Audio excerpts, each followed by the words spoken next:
La primera cosa que tienen que entender es quién era yo en aquella época.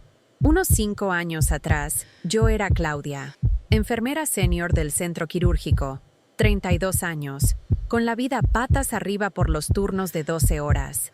Vivía en un estudio minúsculo que solo veía la luz del sol en las mañanas libres, y mi única ambición era pagar el maldito préstamo de la universidad. Antes, no olvides dejar tu me gusta y cuéntame en los comentarios desde dónde estás viendo. Trabajaba en Asclepius, aquel hospital privado de primera, todo de mármol y fachada de cristal espejado. Por dentro, el olor a alcohol isopropílico era constante, y el silencio tenso era la banda sonora de todos los días. Mi único confort profesional era la sensación de control que tenía dentro de la sala 3, mi sala. Yo era la reina de la asepsia, y mi lema era: si está bajo mi mirada, está en orden. Yo era el tipo de persona que grababa backups de audio, por manía, de todas las cirugías más complejas que coordinaba. Una cosa de protocolo interno que se volvió personal. Una redundancia que, aquel día, me salvaría y me destruiría al mismo tiempo. Era solo un martes pesado más, con la agenda llena, pero el ambiente... el ambiente estaba mal desde el café. La cirugía en cuestión era una apendicectomía simple, de esas que el doctor Rafael Costa haría con los ojos cerrados. El doctor Costa, el Golden Boy de pediatría, era el cirujano más joven y de moda del hospital. Tenía un encanto pulido, casi plastificado, y su vanidad era palpable. El cabello siempre impecable, la bata almidonada y, su marca registrada, una pluma Montblanc de oro en el bolsillo, que rascaba como si fuera un cetro. El niño en la mesa, el pequeño Leo, tenía solo 8 años, y era hijo del doctor Almeida, el administrador jefe, lo que inyectaba una presión silenciosa y tóxica en la sala. Se podía cortar el aire con una tijera roma de tanto nerviosismo del equipo. Y el doctor Costa, que siempre entraba riendo y contando chistes secos, estaba extrañamente callado, con las pupilas dilatadas. Parecía haber pasado la noche bebiendo o mirando la pared. Yo estaba allí, enfocada en mi cuenta de compresas e instrumentos, todo por duplicado, verificación cruzada. Pero mi instinto de 8 años en el quirófano gritaba que el día no terminaría con la rutina. La tensión flotaba, y sentí un escalofrío gélido en la nuca, mucho antes de la primera incisión. La cirugía comenzó como cualquier otra. Bisturí frío, aspirador encendido, cuenta de compresas hecha. Dora. Claudia, ¿todo bien? La rutina nos daba una falsa sensación de seguridad. El doctor Costa estaba acelerado, y era ahí donde siempre resbalaba. El Golden Boy creía que la velocidad era sinónimo de excelencia. En medio de la cauterización, en una distracción de milisegundos. Y les juro, yo estaba ahí, a un palmo de la mesa, con la atención dividida entre el monitor de latidos y el campo quirúrgico. Él pidió una compresa para detener una hemorragia rápida, y ahí, en esa prisa idiota, hizo el conteo final antes de retirar la compresa que había usado por último. Mi estómago dio un vuelco mortal. Nadie más en la sala lo notó. El anestesista estaba enfocado en los signos vitales de Leo. La enfermera circulante estaba buscando el siguiente paquete de sutura. Pero yo vi la forma en que su guante introdujo la gasa en el tejido, y a la hora de cerrar, el brillo pálido de la compresa no regresó a la bandeja de instrumentos. Mi backup de audio, que estaba corriendo escondido debajo de un campo estéril cerca de mi cabeza, captó el ruido seco de mi respiración contenida. El doctor Costa suturó como si estuviera firmando una obra de arte. Perfecto por fuera. Intenté intervenir, de una manera sutil. «Doctor, ¿revisión rápida de instrumentos?», pregunté, con la voz baja, casi inaudible, porque no se arma escándalo en cirugía. Él ni me miró. «Claudia, todo está perfectamente limpio. No me retrases. El doctor Almeida está afuera», respondió con esa arrogancia fría suya. Lo que siguió fueron horas de angustia. Leo fue a recuperación, y las señales de que algo andaba mal vinieron rápido. Fiebre alta, dolor inusual. A la mañana siguiente, estaba inestable. Fue entonces cuando el doctor Almeida bajó como un toro, y el cirujano, el doctor Costa, comenzó a temblar de una manera que nunca vi, pareciendo un muñeco de cera derritiéndose. La noticia de la muerte de Leo, horas después, reverberó por el hospital como un trueno silencioso, y lo primero que pensé fue en mi audio. El Asclepius no podía tener un escándalo. En menos de 3 horas, ya me estaban llamando a la sala del doctor Barros, el patólogo. Su sala era oscura, con olor a formol y puro viejo, y él, el doctor Barros, parecía un buitre elegante, gafas de aro fino y un traje de lino arrugado que no escondía el olor a muerte profesional. El doctor Barros era el maestro de las sombras del hospital. Su sala no tenía ventanas, y la única luz venía de una lámpara de mesa con la cúpula verde, que iluminaba solo la punta de su nariz, y un fajo de papeles. No perdió tiempo en delicadezas. «Claudia, el cuerpo del muchacho ya está en el sector», dijo. Su voz ronca parecía raspar el aire. «El doctor Costa está en pánico, y el doctor Almeida está prometiendo hacer explotar este lugar. Tú estabas ahí. Tú eres nuestra persona de confianza». Me ofreció un café negro, lo suficientemente fuerte como para derretir metal, pero lo rechacé con un movimiento de cabeza casi imperceptible. Mi corazón latía al ritmo de los latidos cardíacos de Leo, horas antes. Barros comenzó a dibujar en el papel, con una pluma esferográfica barata, un diagrama simplificado de una necrosis interna. Hablaba de términos técnicos complicados, como condición preexistente, reacción adversa rara, embolia, todo para desviar el foco de la compresa olvidada. Yo miraba su bolígrafo rayando el papel, y sentía un escalofrío en la espalda, porque allí, en aquel cuarto oscuro, estaban reescribiendo la realidad, transformando la negligencia en tragedia inevitable. La autopsia será conducida con extremo rigor, continuó Barros, mirándome por encima de las gafas con una intensidad que me hizo apretar el borde de mi scrub. Solo se reportará lo esencial, Claudia. El doctor Costa ya confirmó que no hubo ninguna falla de conteo. Tu papel es solo corroborar. Di la verdad que nosotros descubrimos. La palabra descubrimos salió con un veneno sutil. Fue mi primer contacto directo con la corrupción institucional, y el hedor era peor que el del formol. ¿Y si alguien pregunta sobre registros no oficiales? Pregunté, sintiendo un sabor metálico en la boca, disimulando apenas el temblor. Él sonrió, una sonrisa que no llegó a los ojos. Los registros no oficiales son quebrantamiento del protocolo de privacidad del paciente, Claudia. Anulación de registro. No solo pierdes el empleo, pierdes la carrera para siempre. ¿Sabes lo que es tener 32 años y ser prohibida de ejercer la enfermería en cualquier lugar del país? En ese momento, el miedo de ser la próxima víctima reemplazó la culpa. Lo único que me calmaba era saber que tenía el audio, una prueba tangible, escondida en un pendrive viejo dentro de un libro de anatomía, en el fondo de mi mochila. Aquella misma noche, el doctor Costa vino a hablar conmigo en el vestuario femenino, lo que ya era bizarro. Estaba sin la bata, vistiendo una camisa de seda arrugada y un fuerte olor a whisky barato mezclado con desesperación. La pluma Montblanc, que siempre trataba como un tesoro, estaba metida de cualquier manera en el bolsillo. Ya no era el Golden Boy. Era un hombre asustado, con ojeras profundas, pareciendo haber envejecido 10 años en un día. Vino hacia mí y me agarró el brazo. Aquel toque, que antes era profesional y distante, estaba ahora sudado e implorativo. «Claudia, escúchame», susurró, la voz tan baja que apenas superaba el ruido del aire acondicionado. «Yo soy el responsable de mi familia, de mis préstamos. Si esto se filtra, lo pierdo todo. Te pago lo que sea necesario. ¿Viste? Lo arreglamos. Nadie necesita saber».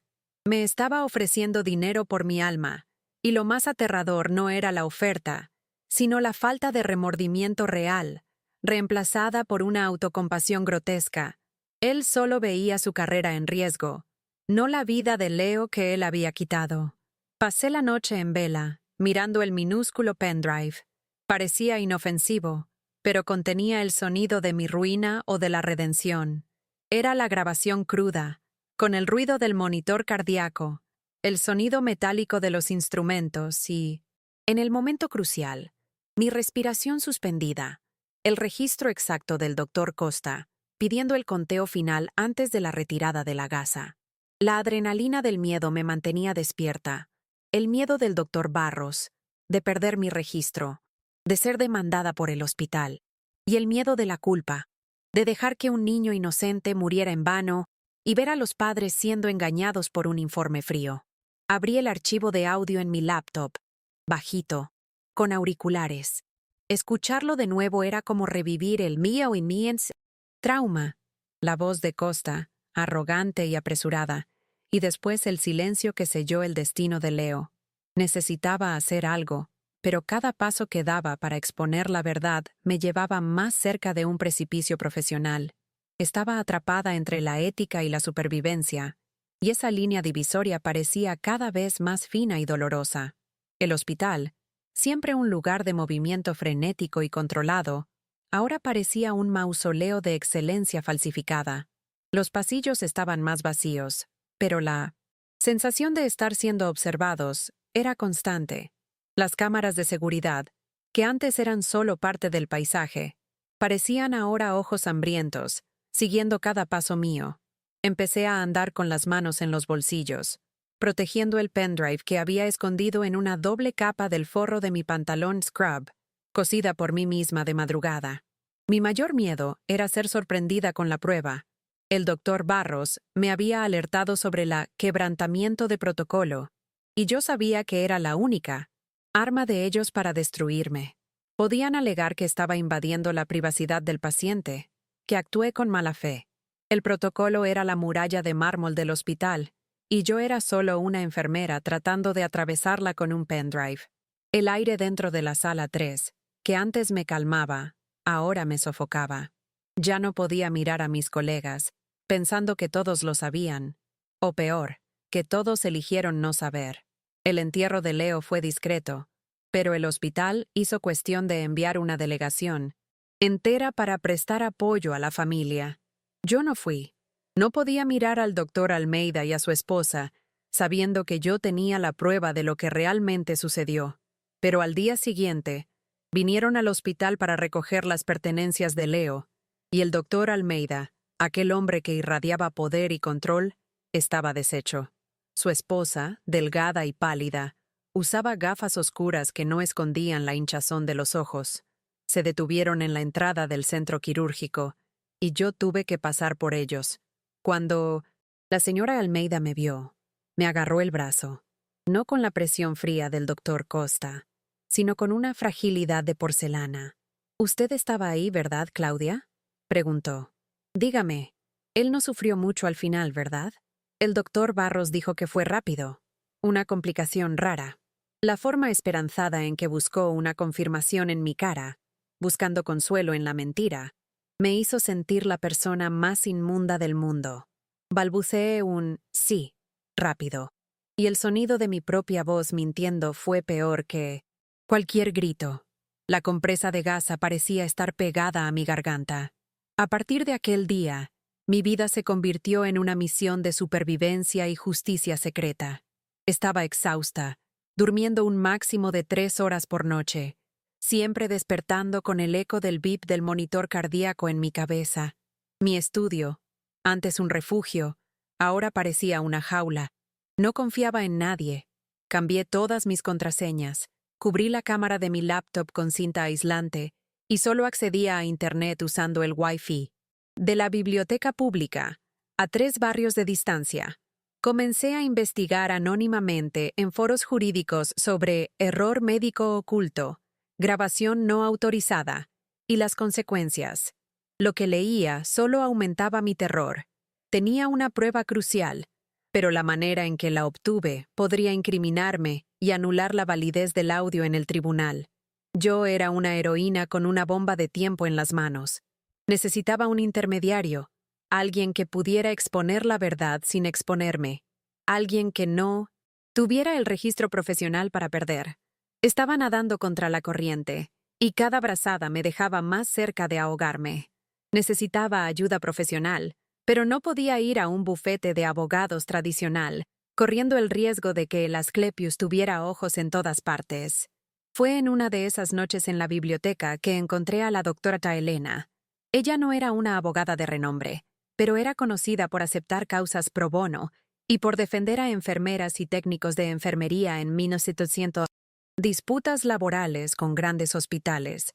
Parecía tener el doble de mi edad. Usaba un abrigo de tweed que parecía sacado de una película antigua y tenía una cicatriz fina que iba desde la ceja hasta la sien, que le daba un aire de quien había visto de todo. La abordé de forma oblicua, fingiendo investigar sobre un caso hipotético de un colega. Cuando mencioné las palabras compresa de gasa y adulteración de informe, sus ojos, de un gris claro, se fijaron en los míos. Dejó de hojear el libro de códigos. Lo cerró con un clic seco y me invitó a la cafetería de al lado, donde la iluminación era pésima y nadie nos oiría. En la cafetería, el olor a café recalentado y pasteles adormecidos era fuerte. Sentía que estaba al borde de un colapso nervioso, pero la frialdad de la doctora Elena me dio un enfoque extraño. Desahogué la historia entera, hablando en susurros, casi tragándome las palabras para que nadie más escuchara. Hablé sobre el doctor Costa, la arrogancia, la prisa y, finalmente, sobre la compresa olvidada y el silencio del equipo. Conté sobre el doctor Barros y el olor a formol en la sala y la amenaza velada de anular mi registro. Mientras hablaba, la doctora Helena no me interrumpió. Solo tomó un sorbo de su café, que parecía estar frío. Me miraba con una expresión de quien oía una historia trágica, pero esperada. El aire a su alrededor era de absoluta calma, un contraste chocante con la tormenta que yo llevaba dentro de mí. Cuando terminé, el silencio duró tanto que pude oír el zumbido débil de la máquina de refrescos en la pared. «¿Tienes la grabación, verdad?», preguntó sin rodeos. El tono bajo y firme. Yo solo asentí. ¿Y qué tiene exactamente que pruebe la negligencia y la conspiración, y no solo una conversación corriente de la sala de cirugía?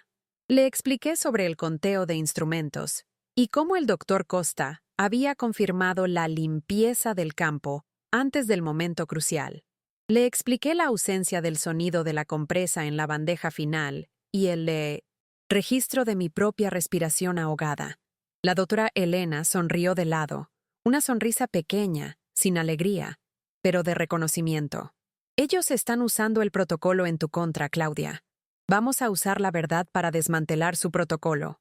Dijo que no podía usar la grabación directamente en el tribunal, no sin que yo me incriminara primero, pero que había una manera de filtrar la información a la prensa especializada sin que yo fuera la fuente directa. El plan comenzaba a tomar forma.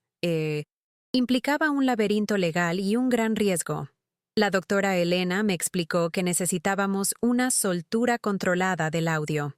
Si yo simplemente tirara el pendrive a un medio de comunicación, el hospital, con su poder y equipo jurídico, descalificaría la prueba instantáneamente, me demandaría por quebrantamiento de privacidad, y la historia se convertiría en la venganza de una enfermera desleal.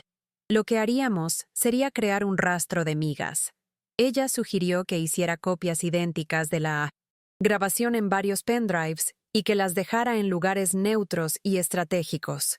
«El anonimato es tu única armadura ahora, Claudia», dijo, tomando el último sorbo de su café frío. El plan era aterrador en su simplicidad: plantar la prueba en lugares que fueran descubiertos por personas que no pudieran ser rastreadas directamente a mí, pero que tuvieran interés en la verdad, periodistas de investigación que cubrían salud y ética médica, e incluso un ex empleado de patología que ella conocía y que había sido despedido injustamente por el doctor Barros. Volví al hospital al día siguiente con una sensación de vulnerabilidad extrema. Mi turno estaba extrañamente ligero, y fui escalada para organizar la sala de instrumentales, una función que raramente me tocaba. Era una táctica para aislarme y mantenerme a la vista de menos personas. Mientras estaba allí, sola, reorganizando pinzas y tijeras, sentí la vibración de mi celular que estaba en mi bolsillo. Era un mensaje anónimo, sin número. El mensaje decía apenas: «El espejo refleja lo que escondes. No rompas la imagen». Me congelé. Mi corazón se disparó tan rápido que sentí dolor en las costillas. Aquel dicho era una frase de efecto que el doctor Barros solía usar en reuniones sobre mantenimiento de imagen institucional. Sabían que me estaba moviendo. O, al menos, sabían que estaba cerca de romper. Miré el espejo del lavabo. Era la primera vez que me veía en días. Parecía un fantasma, y mi imagen reflejada parecía sucia. El mensaje anónimo me dio el impulso que necesitaba. El miedo se convirtió en rabia, y la rabia se convirtió en acción inmediata. Decidí que necesitaba sacar el pendrive original del hospital inmediatamente. Estaba cosido en el forro de mi pantalón scrub, pero tenía una copia idéntica del archivo escondida dentro de una caja vieja de guantes quirúrgicos en mi armario, debajo de un montón de gasa. Me desplacé al vestuario con la excusa de buscar un par de guantes de tamaño diferente. Mientras revolvía mi armario con las manos temblorosas, sentí un toque helado en mi nuca. Era la doctora Renata, la supervisora jefe de enfermería, que tenía la reputación de ser la espía del doctor Barros. Tenía aquella sonrisa forzada y simpática, pero sus ojos eran de hielo seco. ¿Buscando algo especial, Claudia? ¿Sabes? No podemos llevar nada del hospital fuera, ni guantes, por cuestiones de inventario, dijo, la voz llena de aviso. Tomé la caja de guantes, pero mi corazón estaba acelerado. Yo sabía que me estaba ahí, probando, observándome. Conseguí coger el pendrive de la copia sin que ella lo notase, escondiéndolo en la palma de mi mano antes de cerrar el armario. Aquella noche, seguí el plan de la doctora Elena. Usando un ordenador público en la facultad donde hacía posgrado, hice 3 copias del audio. Les di nombres extraños y sin sentido a los archivos, como si fueran trabajos de facultad antiguos. TCC Final Revisión, MP3. Aula Bioquímica 03.wav. El olor a papel viejo y moho de la sala de informática era reconfortante en comparación con el olor aséptico y mentiroso del hospital. Puse cada pendrive en sobres de correo común, sin remitente, solo con las direcciones de 3 personas diferentes, elegidas a dedo por Elena. Uno era un periodista de investigación que cubría el Consejo Regional de Medicina, el segundo era el expatólogo despedido, y el tercero era un profesor de ética en una universidad de renombre. Al postear las cartas en el buzón externo, debajo de un poste parpadeante en la esquina, sentí una mezcla de alivio y terror. Había soltado la primera flecha. A partir de aquel momento, la verdad ya no era solo mía. Estaba en manos del destino. Los días siguientes fueron de un silencio perturbador. No hubo noticias en los medios, ni movimiento público. Pero el hospital estaba en polvorosa interna. Era un temblor silencioso, como si estuvieran esperando la caída de algo grande. Mis colegas me evitaban. En el comedor, donde antes había risas y chismes sobre los turnos, las mesas se quedaban extrañamente vacías a mi alrededor. La doctora Renata, la supervisora, pasó a escalarme para tareas aisladas y burocráticas, lejos del centro quirúrgico, lejos del contacto con pacientes y, crucialmente, lejos de cualquier material de grabación. Estaba siendo puesta en cuarentena profesional. Yo sabía que el doctor Barros y el doctor Costa estaban esperando. Estaban jugando al juego de la paciencia, esperando que yo cometiera un error o que la presión me hiciera confesar y rogar por misericordia. El peso de mi propio secreto me hacía andar encorvada, y la luz fría del hospital parecía succionar todo el color de mí. Una noche, tarde, mientras iba al vestuario a buscar mis cosas, encontré al doctor Costa solo en un pasillo de servicio que casi nadie usaba. El pasillo estaba iluminado solo por una luz de emergencia roja, creando sombras largas y distorsionadas. Estaba parado, apoyado en la pared de azulejos fríos, fumando a escondidas, el olor a tabaco mezclado con la lejía. ¡Fuerte! No intentó fingir que no me vio. Vino hacia mí, y sentí el olor a cigarro y desesperación. Sabemos que estás tramando algo, Claudia, dijo, la voz ronca y baja, casi un silbido. ¿Crees que vas a hacer de heroína? Vas a caer sola. Nadie te va a proteger. Piensa en tu madre, en tu futuro. ¿Crees que la vida del hijo de Almeida vale tu carrera? Entrega lo que tienes y lo resolvemos en paz. Ganas un dineral y desapareces. Me estaba ofreciendo un soborno final, desesperado y asqueroso. Miré su rostro, deformado por la luz roja, y por primera vez, no sentí miedo. Sentí asco y una convicción gélida. A pesar de sentir la sangre helarse en las venas con la proximidad y el olor repugnante del doctor Costa, mi respuesta fue firme, sorprendiéndome incluso a mí misma. Usted ya perdió todo lo que era importante, doctor. Y no fue por mi culpa, dije, sin levantar la voz, pero con una convicción que vino del fondo de mi alma. Usted perdió la ética, la dignidad y la vida de un niño, y yo no voy a ayudarle a enterrar eso. La luz roja hacía que sus ojos parecieran inyectados en sangre. Su rostro se contorsionó en una máscara de odio y pánico. Por un segundo, creí que iba a agredirme allí mismo, en aquel pasillo oscuro, pero él solo se alejó, aplastando el cigarro con el pie y soltando un sonido estrangulado, como un animal herido. En ese momento, supe que no había vuelta atrás.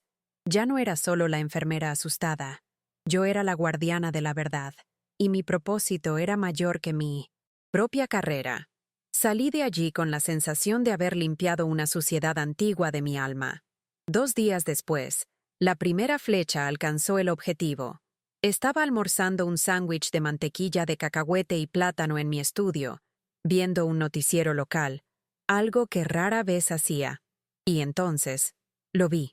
No fue un titular estruendoso, sino un pequeño segmento en el noticiero nocturno, presentado por un reportero de investigación. Hablaban sobre un patrón de silencio en hospitales de élite. El reportero sostenía una copia borrosa de un documento que parecía ser un diagrama de conteo de instrumentos quirúrgicos de Asclepius. El nombre del hospital no era citado directamente, pero las iniciales del doctor Barros y del doctor Costa estaban allí, borrosas lo suficiente para ser negadas, pero claras lo suficiente para quien supiera lo que buscar. El audio, claro, no fue exhibido, pero el texto en la pantalla mencionaba la posibilidad de que exista un registro de audio no autorizado, evidenciando una falla grave de protocolo. El temblor silencioso se transformó en un ruido bajo, pero audible, en los medios. Llamé inmediatamente a la doctora Elena, y su voz era calma, casi victoriosa. Ellos comenzaron a sentir el olor, Claudia. Ahora vamos a esperar su reacción. La reacción del hospital fue inmediata e histérica. A la mañana siguiente al pequeño segmento de noticia, el Asclepius explotó en frenesí. Fui convocada a una reunión de emergencia con la directiva del hospital. No era el doctor Costa o el doctor Barros llamándome, sino el propio consejo jurídico, liderado por una abogada externa, la doctora Verónica, una mujer con un peinado impecable y ojos que parecían láseres de análisis. Me pusieron en una sala de reuniones fría, con una mesa de caoba gigantesca que me hacía sentir minúscula. El aire estaba cargado de formalidad y amenaza. La doctora Verónica me informó que estaba siendo apartada de mis funciones con licencia administrativa remunerada y que sería objeto de una investigación interna profunda por comportamiento antiético, quebrantamiento de protocolo de privacidad y posible sabotaje de documentos. Ella no necesitó decirlo en voz alta. Sabían que yo era la fuente, pero no tenían la prueba de que el audio había salido directamente de mí. Apenas tuve tiempo de recoger mis pertenencias. Fui escoltada fuera del hospital por un guardia de seguridad enorme y silencioso, como si fuera una criminal. Mientras salía por la puerta giratoria de cristal, el mármol frío del suelo parecía burlarse de mi situación. Mi estudio ya no era seguro, pues la doctora Elena me había alertado de que intentarían coaccionarme. O peor, intentarían invalidar la prueba que yo aún tenía conmigo. El audio original, cosido en mi pantalón scrub, era mi pólvora, y yo necesitaba desaparecer.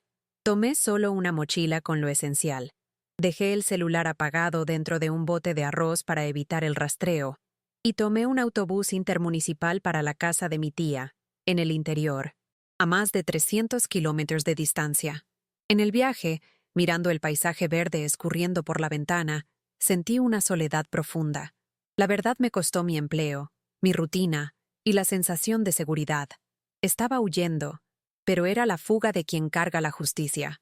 Lejos del epicentro de la crisis, en casa de mi tía, que olía a café fresco y lavanda, seguía todo por Internet. El plan de la doctora Helena estaba funcionando con una precisión quirúrgica. Los pequeños filtraciones se transformaron en un diluvio. El profesor de ética médica, al recibir el audio, sin saber que venía de mí, lo consideró tan chocante que lo utilizó en una conferencia pública, planteando la cuestión del silencio criminal en los grandes hospitales.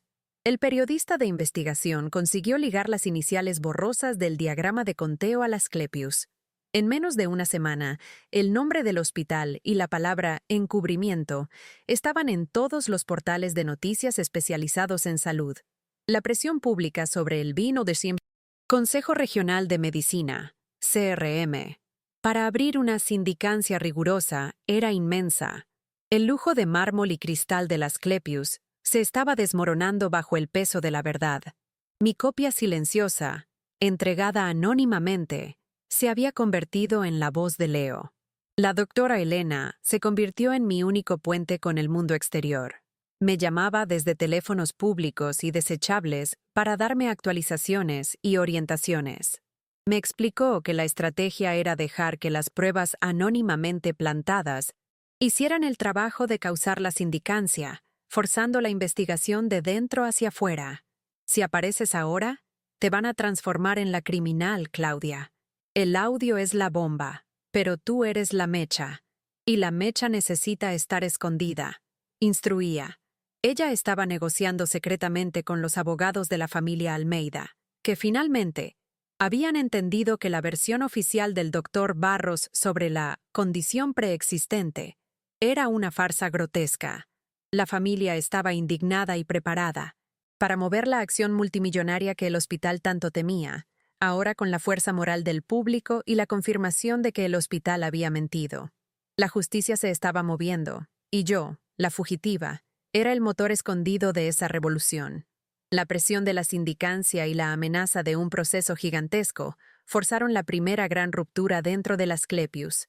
En una materia de portada de una revista de ética médica, vino la noticia. El doctor Barros había sido puesto en licencia. El Noyotsinori, término eufemístico para despido forzado antes de un escándalo inevitable. Y, más impactante, el doctor Rafael Costa, el Golden Boy, fue sumariamente exonerado, y el CRM abrió un proceso para anular su registro profesional permanentemente. El hospital hizo un comunicado frío, hablando en fallas administrativas internas y reorganización de personal, pero todos sabían que era la confesión de la culpa. El silencio del hospital, que antes era una muralla, ahora parecía un castillo cayendo. La venganza de la verdad era dulce, pero yo estaba demasiado exhausta y asustada para sentir cualquier satisfacción real. Solo sentí el alivio frío de que mi sacrificio, mi miedo, no había sido en vano. La doctora Helena me preparó para el momento final, una audiencia confidencial con el Consejo Jurídico de la familia Almeida y los investigadores del CRM, sin la presencia del hospital, donde yo finalmente presentaría el audio original. Fue un encuentro bajo total secreto, realizado en una sala de conferencias en un hotel barato, lejos de los ojos de todos. Yo estaba nerviosa, pero determinada. Cuando el audio fue reproducido, la sala quedó en un silencio sepulcral. El sonido de la voz arrogante del doctor Costa, el conteo prematuro y el sonido de mi propia respiración contenida eran innegables.